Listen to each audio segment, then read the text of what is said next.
এই দেখো বন্ধুরা, তোমাদের ঝর্ণা দিদি ধান গাঁথতেছে। দেখছো কি রকম করে ধান গাড়ে, গাঁথতেই পারে না। 2 দিনে এতটুকু গাড়লো, রোদ দেখে বলে গাড়েই না। এই যে দেখো গাঁথতেছে।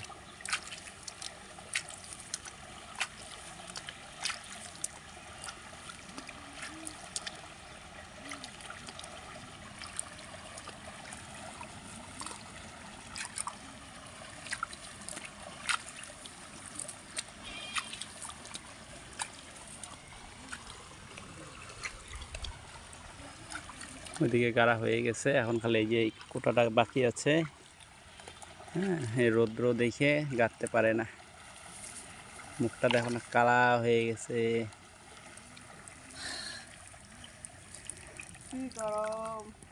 গরম লাগে বলে খুব।